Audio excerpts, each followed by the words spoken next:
Good evening. My name is David Miller. I represent the transition group of Longmeadow, and we're here this evening to talk about the effects of climate change and how we might mitigate that. Our program is varied. First, we will have a discussion of what the elements of climate change are. Secondly, we are going to discuss and hear the insurance industry's approach to climate change and how they're concerned about its effects. And then lastly, we're going to hear about a program that's being introduced into the state legislature with regard to the possibility of placing a price on carbon and having that met at the gas pump with the returns to go to the members of the Commonwealth. Thank you.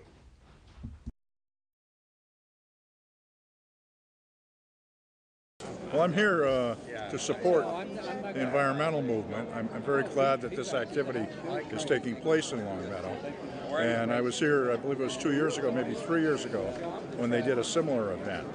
So it's my way of supporting an ongoing consciousness raising and environmental awareness in Longmeadow. I hope to get some ideas about what we're doing and what we can be doing. Mainly, I really do think the whole issue of climate change is one that has to be addressed, and there are some very good solutions that are being recommended tonight, and I want to see how they're going to work. Carbon fee is, of course, one of them, but we are facing some very serious problems, and if we don't do something about it soon, like now, then the problems are just going to get bigger and bigger and soon be unsurmountable. And that I want to see. We never want to see that. Primary issues for just about everyone is global warming, and one of the ways we hope to at least curb that is through carbon tax. And this is going to be a pretty important event, I think, in informing both the participants and the public on what's being done, what the risks are, and all of the other issues surrounding carbon tax and global warming. That's why I'm here. I'm here tonight because I believe that climate change is one of the most important initiatives we can be working on. And I think to sort of meet our state mandates of the Global Warming Solutions Act, which says we have to reduce our greenhouse gases by 25% by 2020 and 80% by 2050. One of the only ways we're going to get to that is by having a carbon tax. So we need to do carbon pricing, and tonight is about educating the community about carbon pricing and the need for that so that our subsequent generations might have a better shot at a higher quality of life than what we could expect from climate change. There is no more important issue facing us today than climate change, and to learn more about it, and at least I want to understand the fair carbon fee sounds like something that might really make a difference. Made a difference in British Columbia, Canada, which is a lot bigger than Massachusetts, so maybe it will help. Good evening and welcome. Thank you for coming to this evening's forum on climate change, 2 pages. My name is Mark Baldwin, Chair of the Longmeadow Transition Town Group, which is the sponsor of tonight's event. This is actually the second forum our group has sponsored. The first, last April 2013, was called Stewardship of the Earth, Climate Change and Behavior Change. All right, so if I can stop here, let me just focus on the 4 areas that I'm going to talk about. The natural disasters, biodiversity, which is something that's so critical to our world, public health, which is something we don't think about a lot, and natural resources that we're using up and not replenishing. Okay, under the list of natural disasters, we have hurricanes, earthquakes, droughts, snowstorms, tropical storms, and fires. And unfortunately, as Bill Nye said, and Reggie Watts said, we are seeing these things on steroids now. Part of that has to do with the fact that the oceans are warming considerably. So what does this actually cost to you? So, and I'm only extrapolating for the years 2011, 2013. Hurricane Katrina was, at that point, we thought an outlier. There are 3 entities in government that really focus on disaster relief. One is FEMA, the Federal Emergency Management Act. One is out of the United States Department of Agriculture and has to do with crop subsidies. That's the drought relief, and that's money that goes to the farmers. And the third one is the U.S. Army Corps of Engineers. Nobody has combined all of these pockets, so we're pulling information individually. FEMA, for these years, has totaled up $136 billion in what we paid. That does include Sandy, which was a big disaster. USDA, $26 billion. Most of that's been in drought relief and crop subsidies. A good portion of that is not going to the individual small farmers. It's going to large agribusiness, but they're still collecting it. Next. The Army Corps of Engineers spent $15 billion. Next.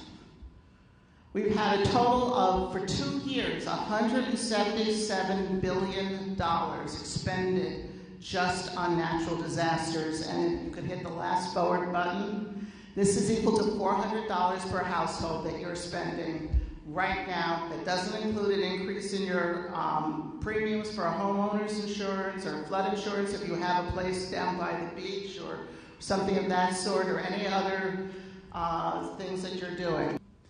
California's drought, and if you look here, you see from 2011 it was a small little amount, and continuing on to 2015, the entire state is under emergency drought. The farmers have pulled together in the Delta, which is the central part where the heaviest is, to see about conserving water.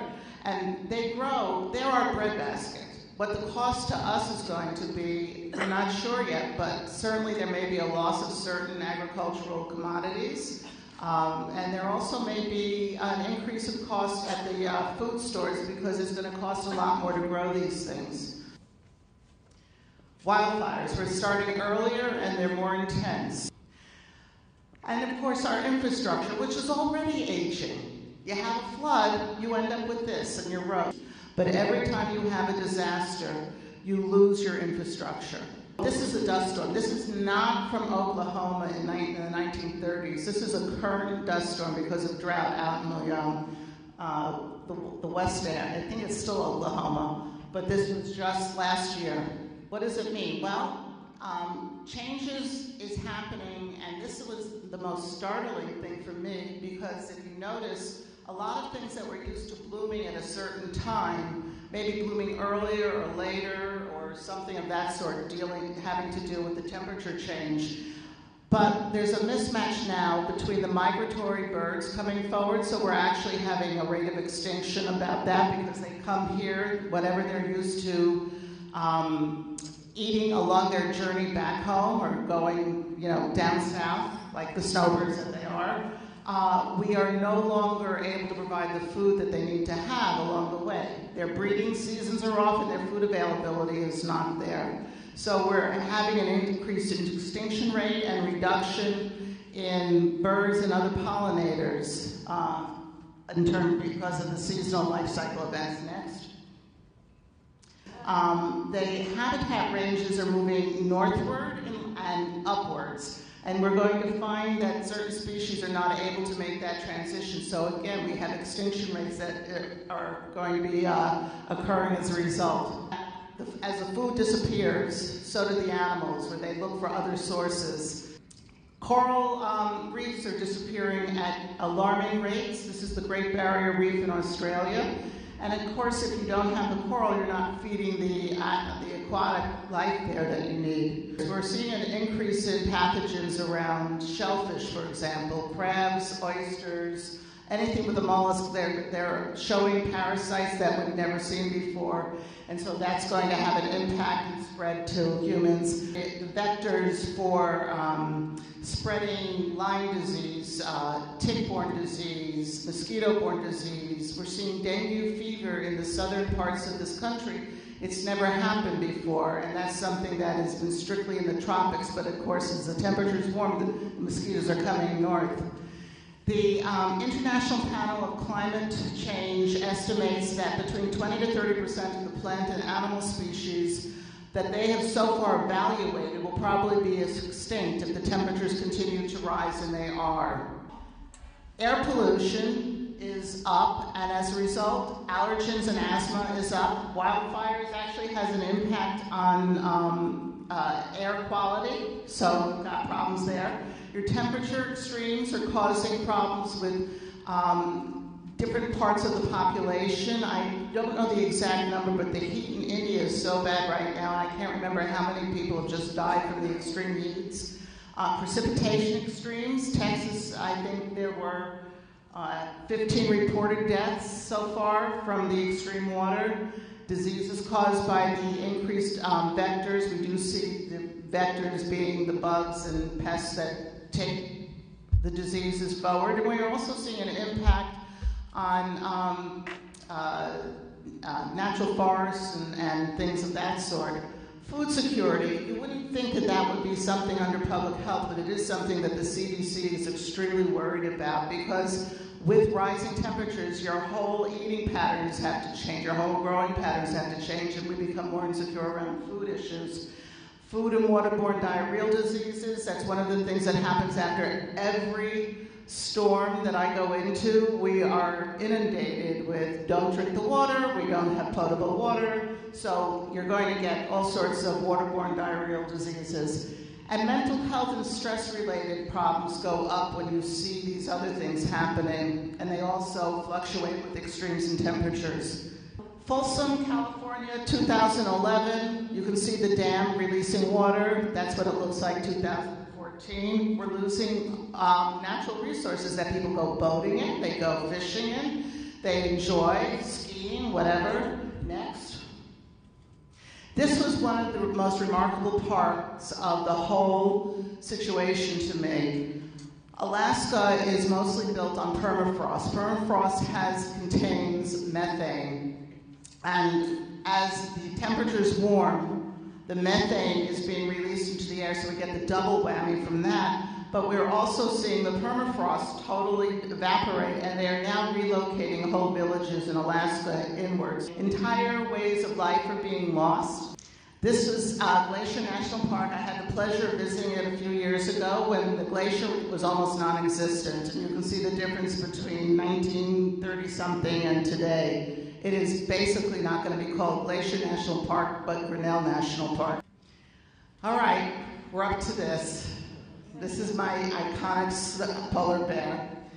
He really would like help, or she would like help, and we need to really do it. We used to talk about mitigating the impact of climate change. Now we're talking about an adaptation, because we're past the mitigation point. And on that note, I am done. I'm going to start with a quote from President John F. Kennedy. There are risks and costs to any program of action, but they are far less than the long-range risks and costs of comfortable inaction. Today there is a very vigorous public debate over whether to act now to stem climate change or instead to delay implementing mitigation policies until some future date. There are real economic and other consequences of delaying action. I think one of the points I just keep going back to when we think about global warming, it's not just that the world gets a little warmer. Maybe we don't like the world to be a little warmer. We had a really rough winter, right? It's not that. When the world gets warmer, and we've seen just about 2 degrees Fahrenheit rise in temperatures over the past century, everything changes.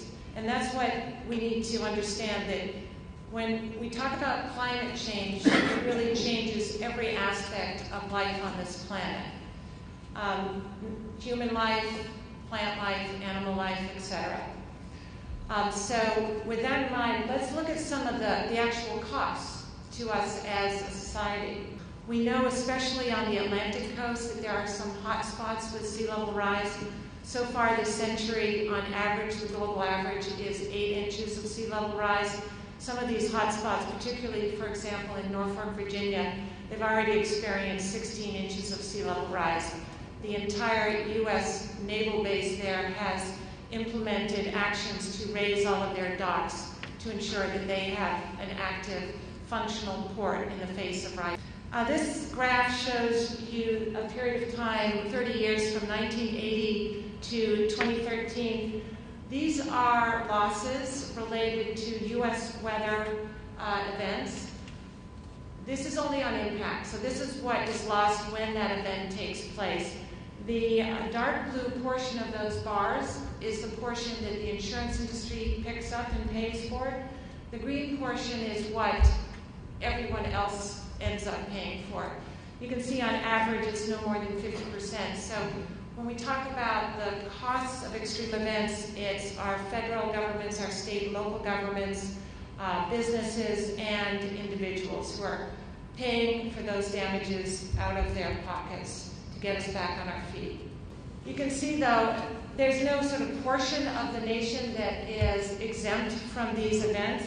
The impacts vary by geographic region, but whether it's drought in the west or extreme precipitation events in different areas, or hurricanes and snowstorm activity in the northeast, everyone is impacted in one way or another. This just gives you a sense of the sort of extreme events in 2011 and 2012. This is just a little bit of a zoom in on Hurricane Sandy's impacts in New York City and New Jersey, still fairly fresh in our minds. And by the way, this was not a Category 3 storm. I think it was fairly mild as far as hurricanes go. It was very large, but even so, tremendous impacts. You can see there in terms of the numbers of properties destroyed or damaged, flights canceled, nuclear power plants down, and the estimated cost to New York City of $33 billion. Similar impacts in New Jersey. I'm also aware that Hurricane Sandy caused damages in the Caribbean as well as far north as Canada. So this just gives you one particular zoom in on an area that was heavily affected. This gives you a little bit of a sense of what a place such as New York City is up against if we look forward in time. Following Hurricane Sandy, the City of New York hired Swiss Re, which is one of the leading global reinsurers, to use some of their catastrophe modeling capabilities to estimate what the amount of damages would look like in New York City if we go forward in time to the 2050s. So you can see there, in the current scenario, the average annual losses in New York City are $1.7 billion. In any given year, they may be higher or lower, but that's an average based on current weather patterns, as well as the infrastructure in the buildings that are located there. The average annual loss will be $4.4 billion. Of course, those are in constant dollars, and that assumes the city as it is today